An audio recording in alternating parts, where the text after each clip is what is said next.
पढ़ा तो पवनदीप पैदा हो, उसका 6 उंगली भी है सर हाथ में। पवनदीप को मैं गवाता था, पापा ऐसे गाने क्यों गवाते हो आप, ये सरगम वाले ही और सुर से मत भटक क्यों कहते हो, कहता था। प्राइवेट स्कूल में क्या मिलता है सर, कुछ भी नहीं। मैं ना किराए दे पाता था, छोटे बच्चे हुए, दूध नहीं ले पाता था और रहता मैं अच्छे में ही था। तो कहीं से 150 रुपये मिल गए, 150 मिल गया, कहीं बर्थडे में, कहीं कुछ भी। अब तेरा बेटा तबला बजाता, कहते थे किसको दूसरे को ले जाऊं, तो काफ़ी आगे जा सकता है, ज़रा बजा के दिखाओ। तो उस समय वो हो गया था सर करीब 2 महीने, 2 साल 4 महीने का। मेरा बेटा पढ़ाई में इतना अव्वल था ना सर, शायद किसी अमीर घर में होता तो शायद IAS ऑफिसर, जो भी कहते हैं बड़े बड़े डॉक्टर इंजीनियर जो भी बनते हैं, बनता। क्वालिटी उसमें वो थी। रात भर मेरे साथ तबला बजा के एक नामकरण में गए थे दोनों बाप बेटे। सुबह नवोदय का पेपर दिया तो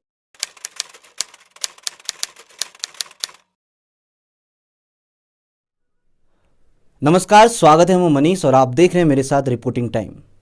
आखिर एक पिता सिर्फ इतना ही तो चाहता है कि उसके बेटे की वजह से उसकी पहचान हो। एक नाम आपने सुना होगा, पवनदीप राजन, और वास्तव में इस नाम की सार्थकता को सिद्ध कर रहे हैं पवन। आज हमारे साथ है पवनदीप राजन के पिताजी। पवनदीप राजन जो हैं पहले द वॉइस ऑफ इंडिया का खिताब जीत चुके हैं, अब इंडियन आइडल में भी वैसे ही धमाल मचा रहे हैं। उत्तराखंड का एक सीमांत जिला है चंपावत, एक छोटे से क्षेत्र से निकला हुआ एक युवा जो आज पूरे उत्तराखंड की शान बना रहा है। आइए स्वागत करते हैं आपका पहले तो सुरेश राजन जी कि आपने रिपोर्टिंग टाइम को ये समय दिया।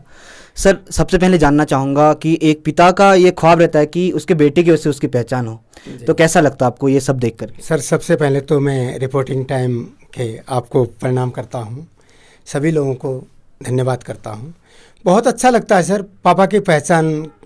मैं सोचता हूँ कि दुनिया में कोई भी पापा ऐसा हो कि उसका बेटा बहुत अच्छा नाम करे, मेरा बेटा बुरे व्यसनों में मत जाए, तो वो सार्थक करके मेरे बेटे ने दिखाया, तो काफ़ी गर्व महसूस करता हूँ सर जी। तो हमने ये सब चीज़ें देखी हैं, दुनिया ने पवन की सफलता को देखी, लेकिन एक पल होता है माता पिता के लिए जब बचपन में पवन छोटा रहा होगा, तो उस समय जब पहली बार उसने तबले को छुआ होगा, क्योंकि पवन ने 2.5 साल में तबला बजाना सीख लिया था, ये भी हमने सुना है। और म्यूज़िक जो है बचपन से ही आपने उसको तराशा है, संवारा है। तो कैसा लगता था जब पवन बचपन में ही ये सब चीज़ें करता था? वो पल आप हमें ज़रा एक बार अपनी मुँह जुबानी बता दीजिए।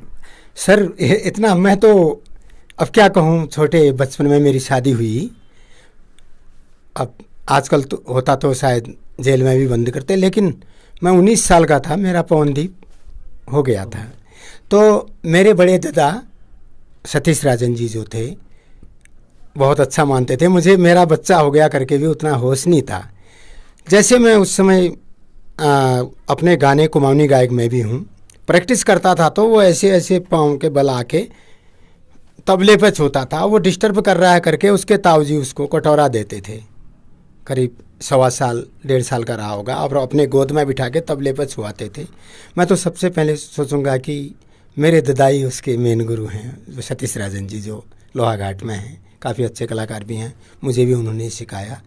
तो सर, पवनदीप को वहीं से मुझे पता चला। उसके बाद एक अमर उजाला के पत्रकार थे, गणेश दत्त, लोहाघाट में पांडे जी थे। उन्होंने बोला, यार ये बच्चा काफ़ी आगे जा सकता है, ज़रा बजा के दिखाओ। तो उस समय वो हो गया था सर करीब 2 महीने, 2 साल 4 महीने का। उन्होंने टेबल पर बिठाया गणेश दत्त पांडे जी ने। मैंने मधुबन में राधिका नाचे रे, तो उसने धा धन धन 3 ताल का बहुत प्यारा ठेका बजाया। तो दूसरे दिन उन्होंने चौड़ी रामला हो रही थी, तो सर वहाँ पर उसका कार्यक्रम रखा। तो एक बच्चा होता है ना सर, आप जानते हैं कि हाइस्टेशन होता है किसी को भी, कि ज़्यादा 8-10 आदमी होने पर भी वो घबरा जाता है। जैसे उसने ज़्यादा आदमी देखा और ज़्यादा उछल के बजाने लगा। अपने ताऊ के आशीर्वाद से, आप जैसे पत्रकार महोदय जो हमारा उत्साहवर्धन करते हैं, मैं तो ये आपका इलेक्ट्रॉनिक मीडिया हो, प्रिंट मीडिया हो सर, सबको इतना धन्यवाद देता हूँ कि जो आज पवन आगे भी बढ़ रहा है सर, आप लोगों की बदौलत बढ़ रहा है। ये तो आपकी मेहनत है जो आपने इतना उसको तराशा है और निखार के लाए हैं आप। ये तो वादन की कला थी, लेकिन गायन पे आपको कैसे लगा कि उसके कंठ में जो सरस्वती वास्तव विराजमान है? एक गुरु का कार्य वो आपने किया या आपके बड़े भाई ने किया, उसके बारे में भी कौन सा गाना उसको पसंद था बचपन में? कुमाऊनी गानों के बाद इंडियन गाने, ये बहुत मुश्किल सा होता है कि एक स्तर तक आप कलाकार रह जाते हैं, लेकिन उसके बाद भी पवन ने इंडियन आइडल में जाकर के द वॉइस ऑफ इंडिया में धूम मचा रहा है। तो कैसे देखते इसको? सर जी, इसमें एक सच्चाई कहूँ तो लोग बुरा भी मानेंगे। पवनदीप को मैं गवाता था, पापा ऐसे गाने क्यों गवाते हो आप, ये सरगम वाले ही और सुर से मत भटक क्यों कहते हो, कहता था। और मैंने बोला बाबा अपने सुर से ज़िंदगी में मत भटकना कभी। तो एक दिन मैंने अचानक एक बड़े मंच पे गवाया उसको। बाकी तो आप जानते हैं सर, हमारे उत्तराखंड के लीजेंड सिंगर मेरे छोटे भाई पप्पू गार्गी जी स्वर्गीय, बहुत अच्छे गायक मेरे छोटे भाई थे। गोविंद दिगारी जी, प्रहलाद मेहरा जी, इन सब के साथ मेरा पवनदीप ढोलक बजाता था। गायकी के क्षेत्र में बहुत दूर तक था। इन लोगों का प्यार आशीर्वाद हमेशा उसके साथ रहा। और एक दिन पापा बोला मैं भी गाता हूँ। मैंने गवाया तो किसी एक आदमी ने भी, हज़ारों की संख्या थी, ताली नहीं बजाया। पवन को बड़ा दुख लगा। बोला बाबा दूसरे गायक में तो लोग नाच रहे थे, ताली बजा रहे थे, सीटी बजा रहे थे, मेरे क्यों नहीं। तो एक शब्द, पापा भी हूँ उसका गुरु भी हूँ, मैंने बोला बाबा आज वो सीटी नहीं बजा रहे हैं, तुम सुर से नहीं भटके हो। वो सुर से भटके हुए हैं, वो तो खाली एक उत्साह के लिए ताली बजाते हैं, सीटी बजाते हैं। एक दिन वो आएगा कि आपकी शक्ल देखने के लिए भी लोग ताली बजाएंगे। तो आप लोगों के आशीर्वाद से सर आज वास्तव में ये हो रहा है। पवन को हर कोई जानना चाह रहा है, पवन के बारे में हर कोई पूछना चाह रहा है। लेकिन एक कलाकार तब निखर के आता है जब गुरु उसको कोई डांट फटकार भी देता है। जब किसी घड़े का निर्माण होता है तो कच्चा घड़ा होता है, उसको ठोका पीटा जाता है, तब जाके मजबूत होता है। तो कभी कोई डांट दिया हो आपने पवन को, पवन नाराज हो गया, तो ये घटनाएं भी होंगी। वो बचपन की जो यादें थी एक बार फिर से ताज़ा हम पवन के लिए करना चाहेंगे। जी जी जी। उसके बाद इसी घटना के बाद का प्रारूप बताऊं। बोला पापा कैसे गाने सिखाते हो आप? बच्चा ही हुआ सर, एक उम्र होती है ना। 13 साल से 19 साल की उम्र तक मैंने पवन को मंच में नहीं भेजा, क्योंकि ये सर आवाज़ चेंज होती है उसमें। मैंने बोला बाबा आवाज़ फट जाएगा, मत गा। पापा ऐसा ही कहते हैं, नाराज़ भी होता था। तो उस दिन एक दिन मैंने एग्जाम्पल दिया। मैंने बोला बेटा, एक मुकेश साहब ने गाना सुनाया उसको मैंने, कहीं दूर जब दिन ढल जाए, गाओ बोला। तो पवनदीप ने गाया, बहुत अच्छा गाया। मैंने बोला बेटा मुकेश साहब का गाना पर्वतों के पार लगता है, उनका दूर कहा हुआ, कहीं दूर जब कह रहे हैं तो पर्वतों के पार, लेकिन तुम्हारा दूर तो मेरे 1 फीट तक भी नहीं आ रहा है। जिस दिन वो फीलिंग लाओगे ना बेटा, उस दिन आप इंडिया क्या विदेशों में नाम करोगे। वही मेरा आशीर्वाद उस पर आज काम कर रहा है। वास्तव में लगता है जब कंठ से गाते हैं, मानो लगता है भावनाओं की चाशनी में से डुबा करके शब्द बाहर निकल रहे हैं। सूर्यकांत जी, हम आपसे और भी आगे जानना चाहेंगे किस प्रकार उसका बचपन बीता, लेकिन उसके बाद पढ़ाई उसके बीच आई कि आपको पढ़ाई भी करनी है, कंपटीशन का दौर होता था उस समय, सरकारी नौकरी सबसे बड़ी चीज़ होती थी, संगीत को इतने इज्जत की नज़र से भी नहीं देखते थे, लोग कहते थे कि आप पढ़िए लिखिए। तो उस दौर में भी प्रतिस्पर्धा के दौर में जब रिश्तेदार लोग भी बहुत कहते हैं कि आप पढ़ाइए इसको, कहाँ संगीत पे, तो ऐसे दौरों में भी आपने कैसे उसको, जैसे कि नाम पवनदीप है, उस दीप को बिल्कुल प्रज्वलित रखा? बहुत अच्छा क्वेश्चन पूछा सर।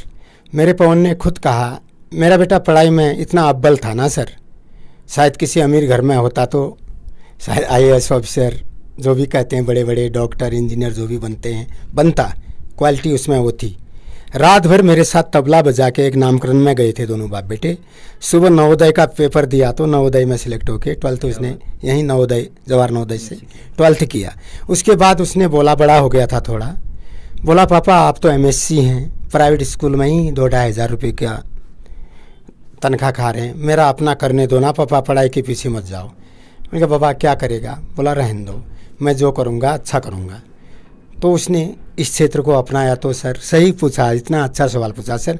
मैं सोचता हूँ कि प्रत्येक माँ बापों को भी ना, अगर बच्चा जिसमें चॉइस हो उसमें भेजे तो सर शायद सफलता उसमें मिल सकती हो, यही है सर अभी आपने एक बात बताई कि आप रात भर पवन को लेकर तबला बजाते, तो सर वो दिन मैं एक बार जानना चाहूँगा, क्योंकि आपकी आंखें भी अभी मैं नम देख पा रहा हूँ।